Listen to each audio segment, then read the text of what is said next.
स्वागत है यीशु मसीह की प्रेजेंस में। आमीन। आप तैयार हो के आए हो? आपकी स्पिरिट ये बता रही है कि आप बिल्कुल तैयार हो ग्रहण करने के लिए। अपनी कॉपी अपने पेन निकालेंगे। निर्गमन 12 उसकी 5 से 12 आयत अपनी कॉपी अपने पेन पे के साथ लिखेंगे। पहला कुरिन्थिया 5 उसकी 7 आयत, यूहन्ना 1 उसकी 29 आयत,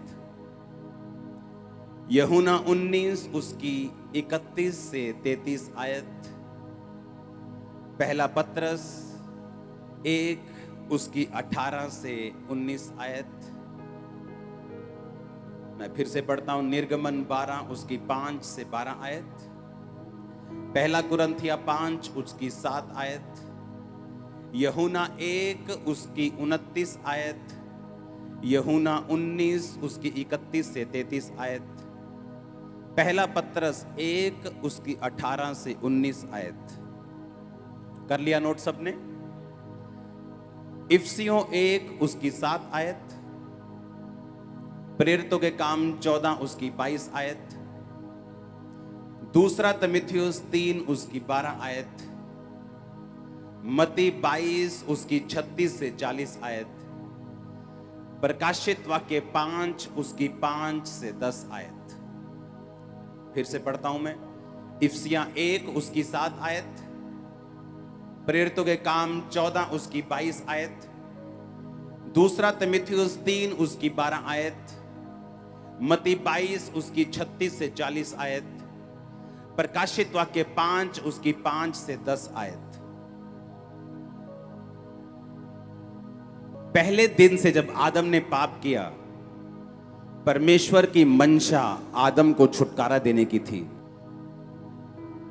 और बाइबल कहती कि परमेश्वर ने जब पूछा आदम तू कहां है, और आदम कहता कि वो छुप गया। और जब परमेश्वर ने कहा कि तू क्यों छुप गया था, उसने कहा मैं नंगा था इसलिए मैं छुप गया। तो परमेश्वर ने कहा तुझे किसने बताया तू नंगा है, तूने पाप किया है क्या? उसने कहा हाँ, मैंने वो फल खाया जो तूने खाने के लिए मना किया।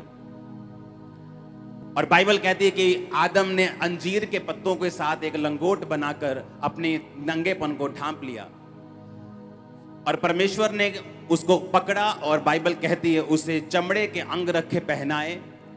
वो चमड़ा कहां से आया? वो चमड़ा एक भेड़, एक मेमना कुर्बान किया गया, और उस मेमने की खाल से उस नंगेपन को ढक दिया गया। परमेश्वर के बताने का मकसद यह था कि तुम अपने कर्मों से, चाहे वो अच्छे हों, चाहे तुमने अपनी पूरी संपत्ति गरीबों को दे दी हो, तुमने 15,000 करोड़ रुपया दान दिया हो, तुमने अपने ब्लड से लाखों लोगों को डोनेशन दी हो, फिर भी तुम अपने नंगेपन को, अपने पाप को खत्म नहीं कर सकते जब तक भेड़ कुर्बान ना हो, जब तक मेमना कुर्बान ना हो, जब तक मैं तुम्हारे गुनाहों को ना ढकूं, जब तक मैं तुम्हें माफ ना करूं।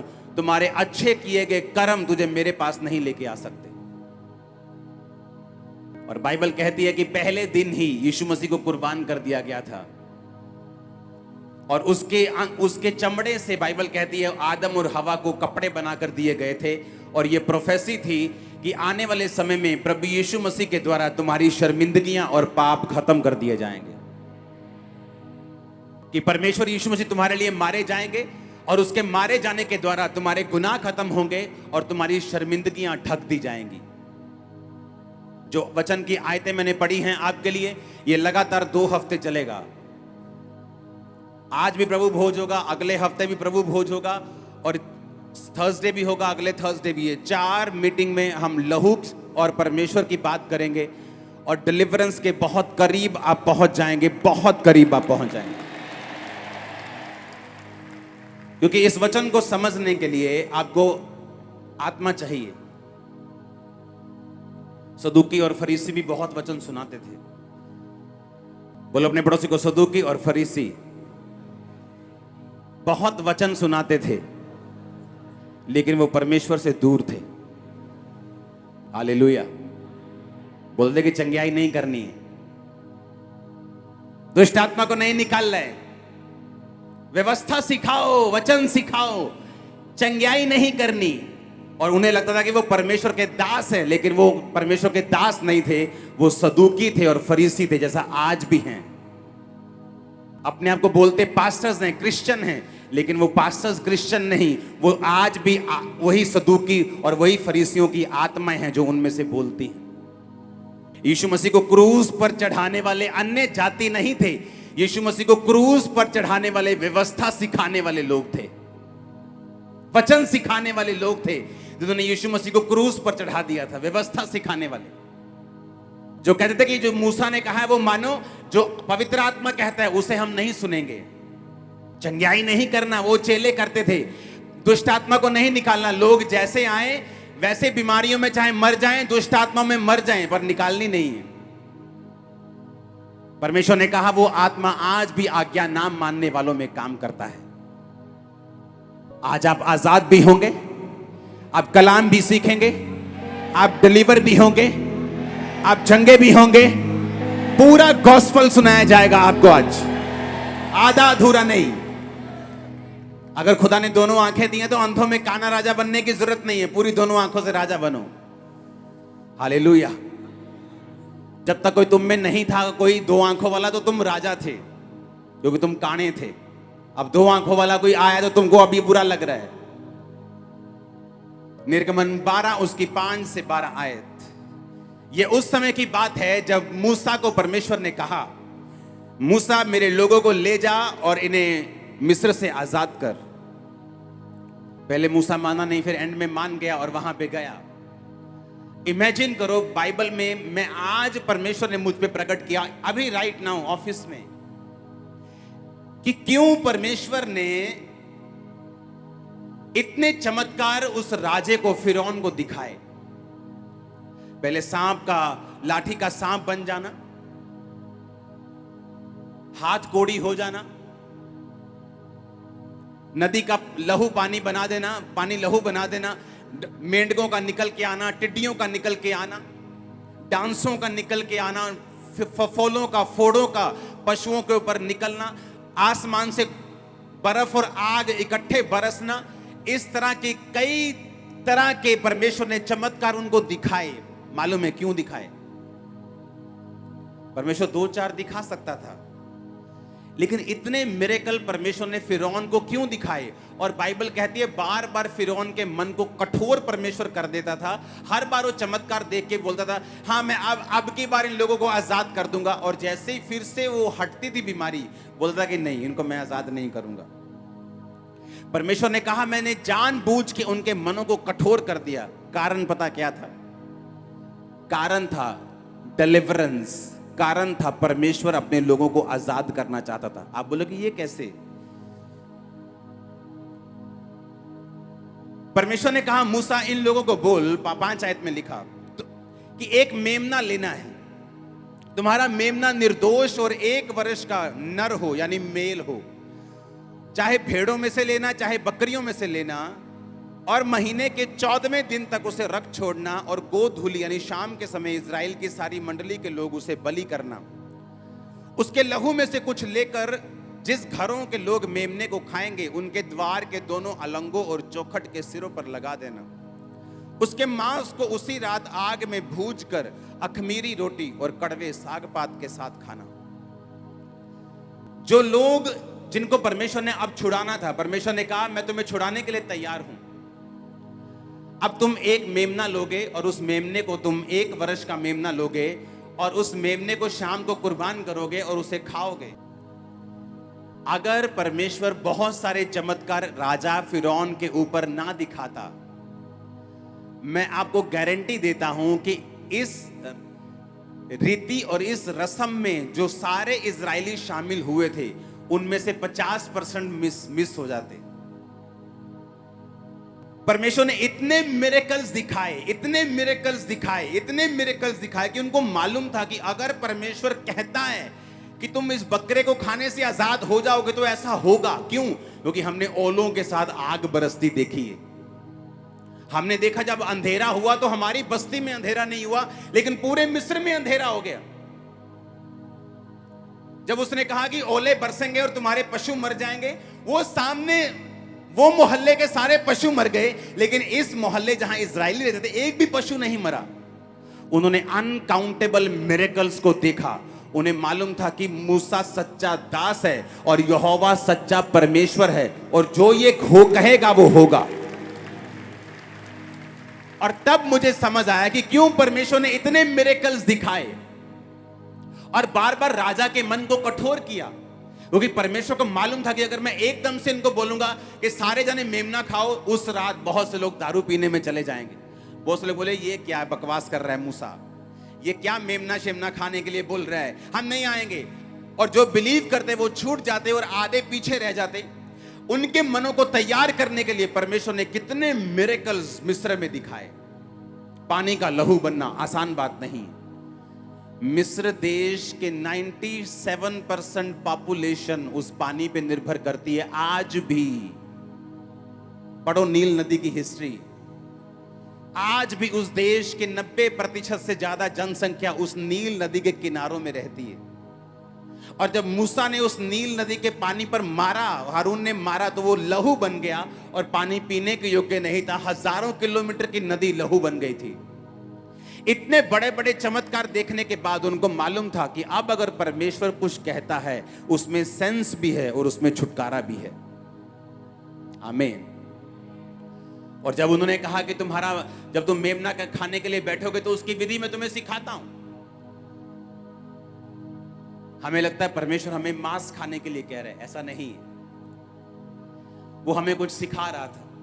उन चंद लाख लोगों में से परमेश्वर एक एग्जाम्पल तैयार करके आने वाले लाखों करोड़ों लोग, जो हम इस समय 800 करोड़ दुनिया में पहुंच जाएंगे, जिनमें से 370 करोड़ ऑलरेडी यीशु मसीह को मानते हैं। परमेश्वर को करोड़ों लोगों की चिंता थी जो आज हम हैं, ताकि उस एग्जाम्पल से परमेश्वर हमें छुटकारे का तरीका बता सके। समझ आ रही है कि नहीं?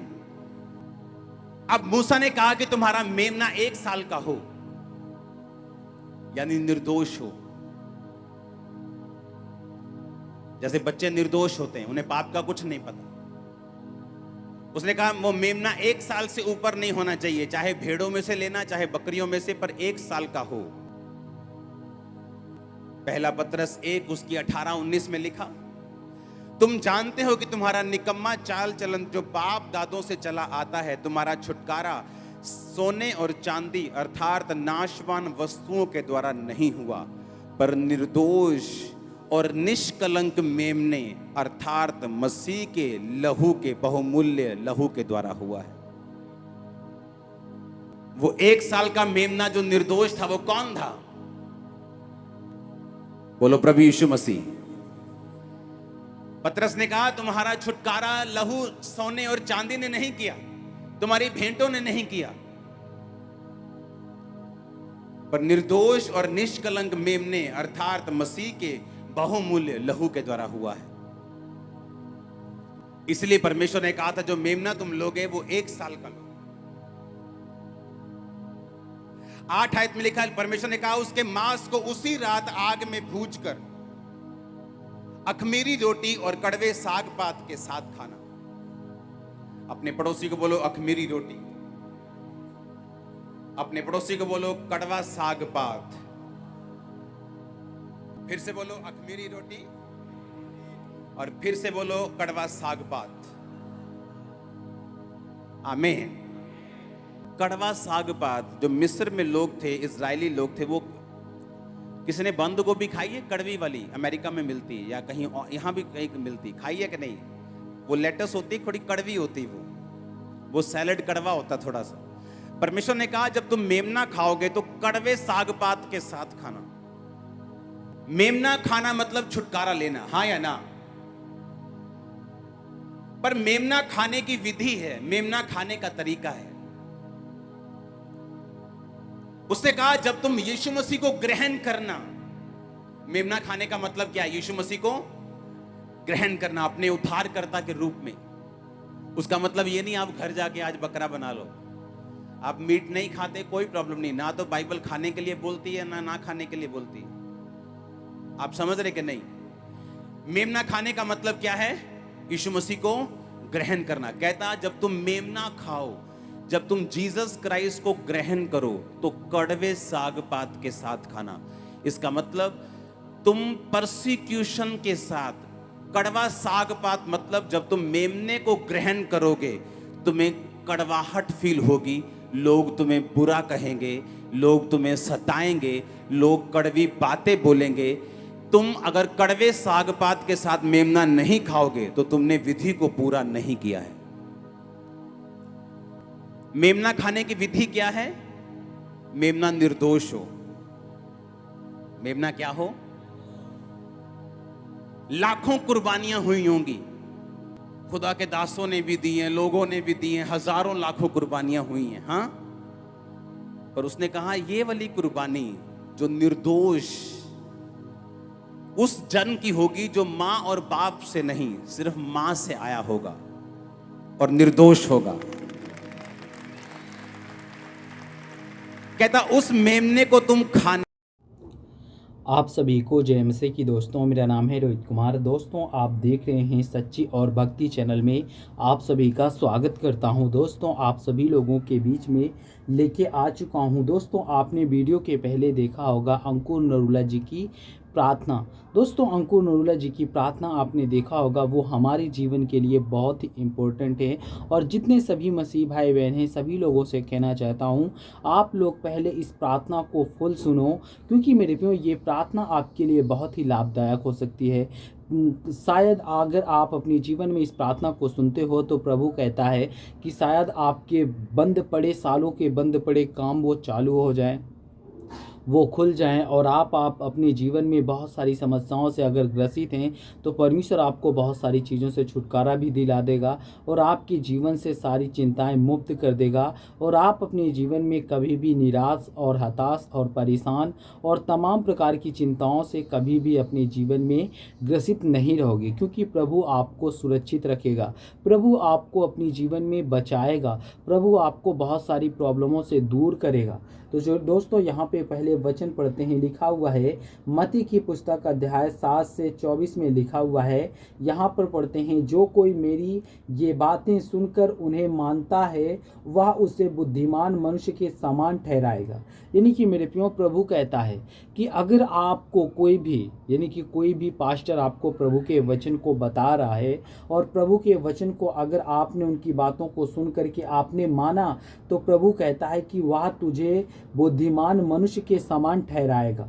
और जिसने अपना घर चट्टान पर बनाया, यानी कि तुम अपना घर चट्टान पर बना रहे हो। जैसे कि चट्टान कभी भी, एक चट्टान पे बना हुआ घर को कभी भी बाढ़ तबाह नहीं कर सकती, पानी तबाह नहीं कर सकता। उसी प्रकार प्रभु कहता है कि आप जब चट्टान पर अपनी नींव ढाल दोगे तब आपके जीवन में कभी भी कोई प्रॉब्लम और दुख और मुसीबत नहीं आएगी। और यहाँ पे परमेश्वर का वचन कहता है 25 में, पानी बरसा और नदी में बाढ़ आई और आंधियाँ चली और वेगपूर्ण उस घर से टकराई, तब वह घर नहीं रहा, वह ढा गया, क्योंकि उसकी नींव चट्टान पर नहीं थी।